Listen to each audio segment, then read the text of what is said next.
മദ്യവും മയക്കുമരുന്നും കഞ്ചാവും പോലെയുള്ള മാരകമാകുന്ന ലഹരി പദാർത്ഥങ്ങൾ വർദ്ധിച്ചുകൊണ്ടിരിക്കുന്ന ഈ കാലഘട്ടത്തിൽ നാളത്തെ ഡോക്ടർമാരാകേണ്ട, ശാസ്ത്രജ്ഞന്മാരാകേണ്ട അനേകം യുവതലമുറകളെ തകർത്തുകൊണ്ടിരിക്കുന്ന ആധുനിക കാലഘട്ടത്തിൽ ലഹരിയിൽ നിന്നും, ലഹരി പദാർത്ഥങ്ങൾക്ക് നിന്നും ലഭിക്കാത്ത നിത്യമായ സന്തോഷം ക്രിസ്തുവിൽ കൂടി ലഭിക്കുമെന്നുള്ള സത്യസുവിശേഷവുമായി ഈ മനോഹര ദേശത്ത് കടന്നു വരുവാൻ കഴിഞ്ഞിലധികം സന്തോഷം ഞങ്ങൾക്കുണ്ട്.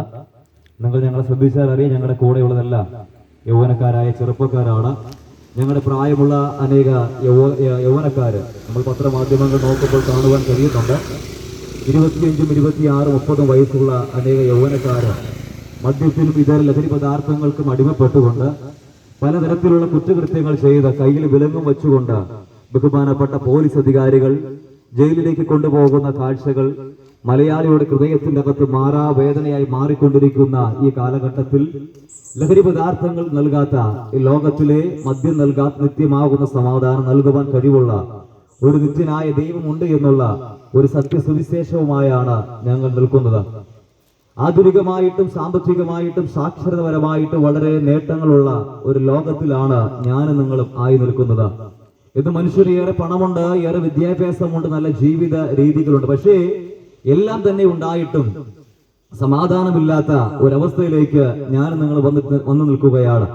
വിശുദ്ധ വേദ പുസ്തകത്തിനകത്ത് കാണുവാൻ കഴിയുന്നു, ഞാൻ സമാധാനത്തോടെ കിടന്നുറങ്ങും, നീയല്ലോ എന്നെ നിർഭയം വസിക്കുമാറാകുന്നത്. ഇത് പണമുണ്ടായിട്ടും ഏറെ സൗഭാഗ്യങ്ങളും സൗകര്യങ്ങളും ഉണ്ടായിട്ടും മനുഷ്യന് സമാധാനമായി ഉറങ്ങുവാൻ കഴിയാത്ത ഒരവസ്ഥയിലേക്ക് വന്നു നിൽക്കുകയാണ്. കറണ്ട് പോയാൽ CCTV ഒന്ന് പണി മുടക്കിയാൽ മനുഷ്യന് ഉറങ്ങുവാൻ കഴിയുന്നില്ല. കാരണം അങ്ങനെയുള്ള വാർത്തകൾ കേട്ടുകൊണ്ട് മലയാളി ഉണരുവാനും ഉറങ്ങുവാനും പോയിക്കൊണ്ടിരിക്കുന്നു. രാവിലെ സ്കൂളിലേക്ക് പോയ മകനോ മകളോ അല്ലെങ്കിൽ കോളേജിലേക്ക് പോയ ഒരു കുഞ്ഞ് തിരിച്ചു വരാൻ അല്പം വൈകിയാൽ അപ്പന്റെയും അമ്മയുടെ ഹൃദയത്തിന്റെ ഇടുപ്പ് കൂടും, ടെൻഷൻ കൂടും. കാരണം അങ്ങനെയുള്ള വാർത്തകൾ കൊണ്ട് നിറയപ്പെട്ട ലോകത്തിൽ നാം വന്നു നിൽക്കുകയാണ്. കാരണം മനുഷ്യനെ സ്നേഹമില്ലാതെ പരസ്പരം കൊല്ലാനും പരസ്പരം തകർക്കാനും അടിയില്ലാത്ത ഒരു ലോകത്തിലേക്ക് വന്നുകൊണ്ടിരിക്കുന്നു. എന്താണ് ഇതിന്റെ പിന്നിലുള്ള കാരണം? പണമില്ലായ്മയല്ല, പഠിത്തമില്ലായ്മയല്ല, ഏറെ സൗകര്യങ്ങൾ ഉണ്ടായിട്ടും മനുഷ്യൻ എന്തുകൊണ്ട് ഇപ്രകാരം മതപ്പതിച്ചു കൊണ്ടിരിക്കുന്നു? അതിന്റെ ഏറെ കാരണം വർദ്ധിച്ചുകൊണ്ടിരിക്കുന്ന ലഹരി തന്നെയാണ്.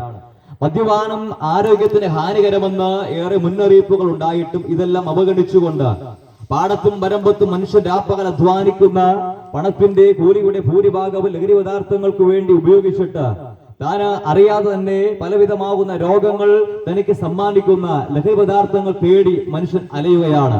മലയാളിയെ നാം തിരിച്ചറിയേണ്ടിയിരിക്കുന്നു. ഇന്ന് മദ്യത്തിന്റെ ലഹരി മനുഷ്യരെ മാറ്റുവാൻ കഴിയാത്ത ഒരവസ്ഥയിലേക്ക് വന്നു നിൽക്കുകയാണ്. കല്യാണമായാലും, കല്യാണ വീടായാലും, പാലുകാച്ചി വീടായാലും, ഒരു കുഞ്ഞിന്റെ ജനനമായാലും, ഒരു വീട്ടിൽ മരണമായാലും, ആഘോഷങ്ങൾക്കും ദുഃഖത്തിനും മലയാളിക്ക് മാറ്റി നിർത്തുവാൻ കഴിയാത്ത ഒരു സ്ഥാനത്തിലേക്ക് ലഹരി പദാർത്ഥം വന്നു നിൽക്കുകയാണ്. എങ്ങനെ മനുഷ്യന് ഇതിന് മാറ്റം വരുത്തുവാൻ കഴിയും? മാറി മാറി വരുന്ന രാഷ്ട്രീയ പാർട്ടികളും മതങ്ങളും മനുഷ്യന് മാറ്റം വരുത്തുവാൻ കഴിയാതെ അമ്പയെ പരാജയപ്പെട്ടിരിക്കുമ്പോൾ ഇന്ന് പകൽ ഞങ്ങൾ കൈമാറുന്നു, മനുഷ്യന് മാറ്റം വരുത്തുവാൻ കഴിവുള്ള ഏക സന്ദേശം ക്രിസ്തുവിന്റെ സുവിശേഷം മാത്രമാണ്. എങ്ങനെയാണ് കർത്താവിന്റെ സുവിശേഷം മനുഷ്യന് മാറ്റം വരുത്തുന്നത്? മദ്യപിച്ച് ഈ ലോകത്തിൽ തകർന്നിരിക്കുന്ന ഒരു വ്യക്തിയോട് ചോദിക്കുമ്പോൾ പലപ്പോഴും പലരും പറയാറുണ്ട്, സ്നേഹിത, ബ്രദറെ, ഞങ്ങൾക്ക് സമാധാനമില്ല, കുടുംബ ജീവിതമെല്ലാം തകർന്നിരിക്കുകയാണ്, സാമ്പത്തികമായി ഞങ്ങൾ തകർന്നിരിക്കുകയാണ്, രോഗത്തിന്റെ പിടിയിൽപ്പെട്ട് ഞങ്ങൾ തകർന്നിരിക്കുകയാണ്, ഞങ്ങളുടെ നിരാശ മാറുവാൻ വേണ്ടിയാണ്, പ്രശ്നങ്ങൾ മാറുവാൻ വേണ്ടിയാണ്, പ്രയാസങ്ങൾ മറക്കുവാൻ വേണ്ടിയാണ് ഇങ്ങനെയുള്ള ലഹരി പദാർത്ഥങ്ങൾ ഞങ്ങൾ ഉപയോഗിക്കാറുള്ളത്. ചില ആൾക്കാർ പറയാറുണ്ട്, സ്നേഹിത, ബ്രദറെ, സുഹൃത്തെ, അറിയാതെ ഞങ്ങൾ ഇപ്രകാരമുള്ള ചതിക്കുഴിയിൽ വീണുപോയി, ഒന്ന് കരകയറണമെന്ന് ആഗ്രഹമുണ്ട്, പക്ഷേ കഴിയുന്നില്ല. അപ്പന്റെയും അമ്മയുടെ മുൻപാകെ നല്ല ഒരു മകനായി ജീവിക്കണമെന്ന് ആഗ്രഹമുണ്ട്, ഭാര്യയ്ക്ക് നല്ല ഒരു ഭർത്താവായി, ജനിപ്പിച്ച മക്കൾക്ക് നല്ല ഒരു അപ്പനായി ജീവിക്കണമെന്ന് ആഗ്രഹമുണ്ട്, പക്ഷേ എനിക്ക് എന്നെ അടക്കി വാഴുന്ന ലഹരിയിൽ നിന്നും നിത്യമാകുന്ന ഒരു രക്ഷ പ്രാപിക്കുവാൻ കഴിയുന്നില്ല. പക്ഷേ ഇന്ന് പകൽ നാം തിരിച്ചറിയണം, ഈ ലോകത്തിലുള്ള മറ്റുള്ള എല്ലാ സാഹചര്യങ്ങളും പരാജയപ്പെട്ടു പോയപ്പോൾ തകർന്നുപോയ മനുഷ്യനെ രക്ഷിക്കുവാൻ വേണ്ടി ലോകത്തിൽ കടന്നു വന്ന ഏക വ്യക്തിയാണ് യേശു. യേശു ഈ ലോകത്തിലേക്ക് അവതരിച്ചത് മതത്തിനു വേണ്ടിയല്ല, മതസ്ഥാപനത്തിനു വേണ്ടിയല്ല, രാഷ്ട്രീയ പാർട്ടിയുടെ രൂപീകരണത്തിനോ ഒരു സമുദായ സംഘടനയ്ക്കോ വേണ്ടിയല്ല, മറിച്ച് പാപത്തിൽ വീണുപോയ മനുഷ്യനെ രക്ഷ എന്ന അവസ്ഥയിലേക്ക് കൊണ്ടെത്തിക്കുവാൻ വേണ്ടി സ്വർഗീയ മഹിമകളെ വെടിഞ്ഞുകൊണ്ട് താണലോകത്തിൽ കടന്നു വന്ന ഏക വ്യക്തിയാണ് യേശു. യേശു ജനിച്ചതുകൊണ്ട് ഇവിടെ ആർക്കും തന്നെ ഒന്നും ലഭിക്കുവാനിടയായി തീർന്നില്ല. എന്നാൽ മനുഷ്യന്റെ പാപത്തിന്റെ പരിഹാരത്തിന് വേണ്ടി കാൽവരയിൽ 2025 വർഷങ്ങൾക്ക് മുൻപ് 2 കള്ളന്മാരുടെ മധ്യത്തിൽ 3 ആണിമേൽ യേശു തൂങ്ങുവാനിടയായി തീർന്നു. എന്തിനു വേണ്ടി എന്നറിയാവോ സ്നേഹിത?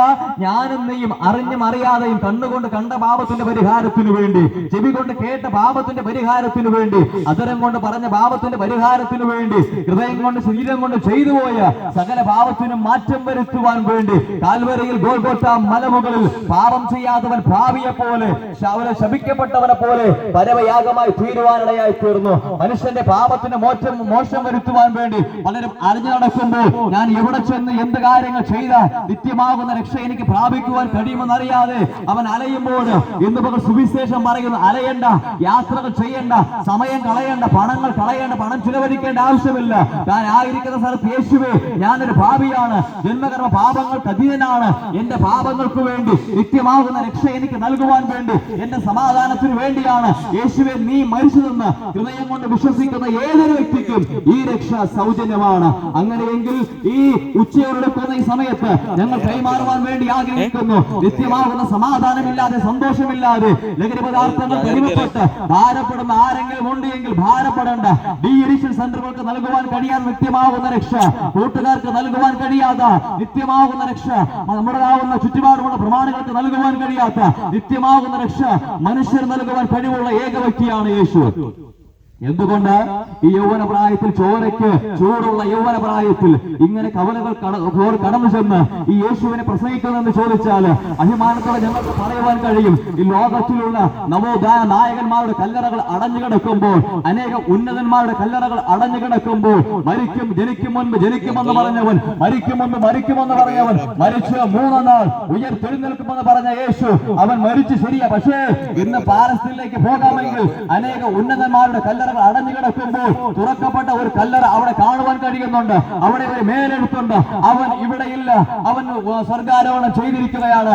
അങ്ങനെയെങ്കിൽ പ്രിയമുള്ളവരെ, മരിച്ച് മരണത്തെ ജയിച്ച് ഉയർത്തെഴുന്നേറ്റ യേശു അവൻ ആകാശത്തിലേക്ക്, സ്വർഗത്തിലേക്ക് പോകും മുൻപ് യേശുവിനെ ഉറ്റുനോക്കി നിന്ന് ആ ശിഷ്യഗണങ്ങൾ അടുക്കലേക്ക് ഇറങ്ങി വന്ന് ദൂതന്മാർ ഇപ്രകാരം പറയുവാനിടയായി തീർന്നു. ആ വാചകമാണ് ആവേശത്തോടെ ഈ ദേശത്ത് ലജ്ജ കൂടാതെ യേശുവിനെ ഉയർത്തുവാൻ വേണ്ടി ഞങ്ങളെ ഇടയാക്കുന്ന സന്ദേശം എന്നുള്ളത്. എന്താ ദൂതന്മാർ പറയുന്നത്? അല്ലയോ ഗലീല പുരുഷന്മാര്, നിങ്ങൾ എന്തിനാ ആകാശത്തേക്ക് നോക്കി നിൽക്കുന്നത്? നിങ്ങളെ വിട്ട് സ്വർഗാരോഹണം ചെയ്ത യേശു അവൻ പോയതുപോലെ മടങ്ങി വരുവാനിടയായി തീരും. എന്തിനാണ് യേശു ഈ ലോകത്തിലേക്ക് മടങ്ങി വരുന്നത്? രക്ഷിക്കപ്പെട്ട്, മാനസാന്തരപ്പെട്ട്, സ്നാനപ്പെട്ട് യേശുവിന്റെ വചനപ്രകാരം ജീവിക്കുന്ന വിശുദ്ധന്മാരെ ചേർക്കുവാൻ വേണ്ടിയാണ് എന്ന്. അങ്ങനെയെങ്കിൽ ഇന്ന് പകൽ നാം തിരിച്ചറിയണം, ഈ ലോകത്തിൽ നമുക്ക് സ്ഥിരമായി ജീവിക്കുവാൻ കഴിയത്തില്ല. 70 80 വർഷം കഴിയുമ്പോൾ നാം നേടിയതെല്ലാം വിട്ടിട്ട്, നാം നേടിയ സമ്പാദ്യമെല്ലാം ഉപേക്ഷിച്ച്, നാം പണിതുറപ്പിച്ച് വീടൊക്കെ വിട്ടേച്ച് ഈ ലോകം വിട്ട് പോകേണ്ട ഒരു സമയമുണ്ട്. അതിനെ നാം വിളിക്കുന്ന പേരാണ് മരണമെന്ന്. മരണത്തിന് മുൻപാകെ രാഷ്ട്രീയ ബന്ധങ്ങൾ കൊണ്ടോ, മണി സ്വാധീനം കൊണ്ടോ, കൂട്ടുകെട്ടുകൾ കൊണ്ടോ, മസിൽ പവർ കൊണ്ടോ മരണമെന്ന അവസ്ഥയിൽ നിന്ന് മാറി നിൽക്കുവാൻ ആർക്കും തന്നെ കഴിയത്തില്ല. അങ്ങനെയെങ്കിൽ തിരിച്ചറിയണം, ഇന്നല്ലെങ്കിൽ നാളെ മരണമെന്ന അവസ്ഥ നമ്മെ കവർന്നെടുക്കുമ്പോൾ, നമ്മെ തേടി വരുമ്പോൾ സ്നേഹിത, നാം നേടിയ പണമെല്ലാം ഉപേക്ഷിച്ച്, പണിതുറപ്പിച്ച്, ആഡംബര കെട്ടിടങ്ങൾ ഉപേക്ഷിച്ച് ഇവിടുന്ന് പോകേണ്ട ഒരു നല്ല ഒരു സമയമുണ്ട്, ഒരു സുദിനമുണ്ട്. അങ്ങനെയെങ്കിൽ വിശുദ്ധ വേദപുസ്തകം പറയുന്നു, മരണം മനുഷ്യന്റെ അവസാനമല്ല, മരണത്തിനപ്പുറം നമുക്കൊരു ജീവിതമുണ്ട്. ഒരുവൻ ജീവനോടെ ഇരിക്കുമ്പോൾ അവൻ ചെയ്യുന്ന പ്രവൃത്തികൾ നല്ലതായെങ്കിലും തീയതായെങ്കിലും തക്കതായൊരു പ്രതിഫലം അവനെ കാത്തിരിക്കുന്നുണ്ട്. അങ്ങനെയെങ്കിൽ സുഹൃത്തെ മറന്നു പോകരുത്. ഈ ലോകത്ത് ജീവിക്കുന്ന 70 80 വർഷം എങ്ങനെയെങ്കിലും ജീവിച്ചിട്ട് സ്വർഗത്തിൽ പോയിട്ട് മെഴുകുതിരികൾ കൊണ്ടോ, നേർച്ചകൾ കൊണ്ടോ, കാഴ്ചകൾ കൊണ്ടോ മരിച്ചവന്റെ ആത്മാവിന് മോക്ഷം നേടാമെന്ന് ആരെങ്കിലും ചിന്തിക്കുന്നുവെങ്കിൽ അയ്യോ, നിങ്ങൾ തെറ്റിദ്ധരിക്കപ്പെട്ടു പോയിരിക്കുന്നു. വിശുദ്ധ വേദപുസ്തകം പറയുന്നു, മരിച്ചതിന് ശേഷമല്ല, മറിച്ച് ഒരുവൻ ജീവനോടെ ഇരിക്കുമ്പോൾ അവൻ ചെയ്യുന്ന പ്രവൃത്തികൾ നല്ലതായെങ്കിലും തീയതായെങ്കിലും തക്കതായ പ്രതിഫലം അവനെ കാത്തിരിക്കുന്നുണ്ട്. അങ്ങനെയെങ്കിൽ മരിച്ചവന്റെ ആത്മാവിന്റെ രക്ഷ മരിച്ചുപോയതിനു ശേഷം ആർക്കും തന്നെ ചെയ്യുവാൻ കഴിയത്തില്ല. ഒരുവൻ ജീവനോടെ ഇരിക്കുമ്പോൾ ചെയ്യുന്ന പ്രവൃത്തികൾക്ക് ഒരു കണക്ക് കൊടുക്കേണ്ട സമയമുണ്ട്. അങ്ങനെയെങ്കിൽ മരണമെന്ന അവസ്ഥ മനുഷ്യനെ തേടി വിളിക്കുമ്പോൾ വാ, സുവിശേഷം താങ്കളെ സ്വാഗതം ചെയ്യുകയാണ്. ലഹരി നൽകാത്ത, ഈ ലോകത്തിലുള്ള മറ്റൊന്നും നൽകാത്ത നിത്യമാകുന്ന സമാധാനം ക്രിസ്തുവിൽ കൂടി ലഭിക്കുവാനിടയായി തീരും. ആ നിത്യമാകുന്ന സുവിശേഷത്തിലേക്ക്, നിത്യമാകുന്ന രക്ഷയിലേക്ക്, നിത്യമാകുന്ന ആ ഒരു സന്തോഷത്തിന്റെ അവസ്ഥയിലേക്ക് ഞങ്ങൾ നിങ്ങളെ സ്വാഗതം ചെയ്തുകൊണ്ട് എന്റെ വാക്കുകൾക്ക് വിരാമം കുറിക്കുവാൻ വേണ്ടി ആഗ്രഹിക്കുകയാണ്.